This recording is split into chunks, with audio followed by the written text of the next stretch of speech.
छत्रपति शिवाजी महाराज केवल एक महान योद्धा ही नहीं थे, बल्कि वे एक आदर्श राजा भी थे, जिनके दिल में अपनी प्रजा के लिए अपार प्रेम और सम्मान था।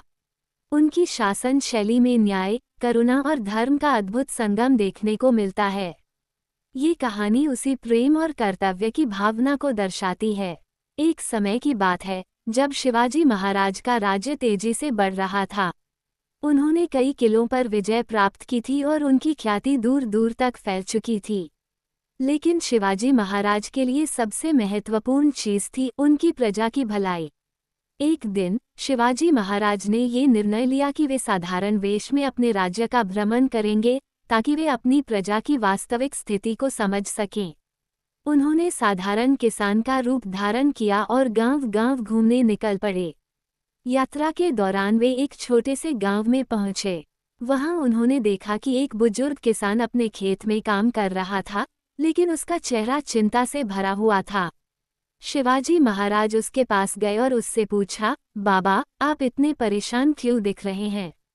बुजुर्ग किसान ने गहरी सांस लेते हुए कहा, बेटा, इस साल बारिश कम हुई है, फसल भी अच्छी नहीं हुई। ऊपर से कर टैक्स देना भी मुश्किल हो रहा है। अगर मैं कर नहीं दे पाया तो मेरा घर छिन जाएगा। शिवाजी महाराज ने ये सुनकर मन ही मन दुख महसूस किया। उन्होंने किसान से और बात की और जाना कि गांव के कई लोग इसी समस्या से जूझ रहे हैं। शिवाजी महाराज ने बिना अपनी पहचान बताए गांव में कुछ दिन बिताए। उन्होंने देखा कि गांव के लोग मेहनती हैं, लेकिन प्राकृतिक आपदाओं और करों के बोझ के कारण परेशान हैं। कुछ दिनों बाद शिवाजी महाराज वापस अपने किले पर लौटे और तुरंत अपने मंत्रियों की सभा बुलाई। उन्होंने आदेश दिया कि जिन क्षेत्रों में फसल खराब हुई है, वहां के किसानों से कर नहीं लिया जाएगा। साथ ही उन्होंने ये भी कहा कि किसानों को बीज और अनाज की सहायता दी जाए ताकि वे फिर से खेती शुरू कर सकें।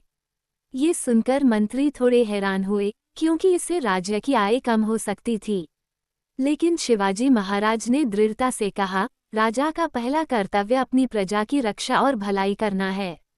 यदि हमारी प्रजा सुखी नहीं है, तो हमारा राज्य भी मजबूत नहीं रह सकता। कुछ समय बाद वही बुजुर्ग किसान अपने गांव के लोगों के साथ शिवाजी महाराज के दरबार में आया। अब उसे पता चल चुका था कि वही साधारण व्यक्ति वास्तव में शिवाजी महाराज थे। किसान ने भावुक होकर कहा, महाराज, आपने हमारे लिए जो किया है, वो कोई साधारण राजा नहीं कर सकता। आपने हमें केवल कर से राहत नहीं दी, बल्कि हमें जीने की नई आशा दी है। शिवाजी महाराज मुस्कुराए और बोले, तुम सब मेरे परिवार के समान हो। तुम्हारी खुशहाली ही मेरी सबसे बड़ी जीत है। इस घटना के बाद शिवाजी महाराज की लोकप्रियता और भी बढ़ गई। लोग उन्हें केवल एक राजा के रूप में नहीं, बल्कि एक संरक्षक और मार्गदर्शक के रूप में देखने लगे। शिवाजी महाराज ने अपने शासन में कई ऐसे नियम बनाए जो प्रजा के हित में थे।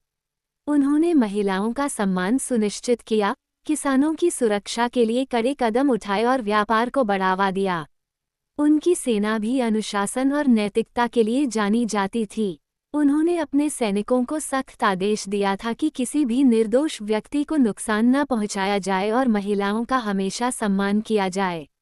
एक बार की बात है, जब उनके एक सैनिक ने युद्ध के दौरान एक महिला के साथ गलत व्यवहार किया। जब ये बात शिवाजी महाराज तक पहुंची, तो उन्होंने तुरंत उस सैनिक को कड़ी सजा दी। उन्होंने कहा, हमारी ताकत हमारी मर्यादा में है। यदि हम अपने सिद्धांतों से भटक गए, तो हमारी विजय का कोई अर्थ नहीं रहेगा। शिवाजी महाराज का ये न्यायप्रिय और करुणामय स्वभाव ही उन्हें अन्य शासकों से अलग बनाता था। उनकी प्रजा उन्हें भगवान के समान मानती थी, क्योंकि वे हमेशा उनके दुख दर्द को समझते थे। समय बीतता गया और शिवाजी महाराज का राज्य और भी समृद्ध होता गया। उनकी प्रजा खुशहाल थी और हर कोई उनके शासन की प्रशंसा करता था। इस कहानी से हमें ये सीख मिलती है कि एक सच्चा नेता वही होता है जो अपनी शक्ति का उपयोग दूसरों की भलाई के लिए करता है। शिवाजी महाराज ने ये साबित किया कि एक राजा का असली कर्तव्य केवल शासन करना नहीं, बल्कि अपनी प्रजा की सेवा करना है। उनका जीवन हमें सिखाता है कि दया, न्याय और कर्तव्य निष्ठा से ही एक महान समाज का निर्माण किया जा सकता है। समापन विचार। शिवाजी महाराज जैसे महान शासक इतिहास में बहुत कम होते हैं। उनकी प्रजा के प्रति प्रेम और समर्पण आज भी हमें प्रेरणा देता है कि हम अपने समाज के लिए कुछ अच्छा करें और हमेशा सच्चाई और न्याय के मार्ग पर चलें।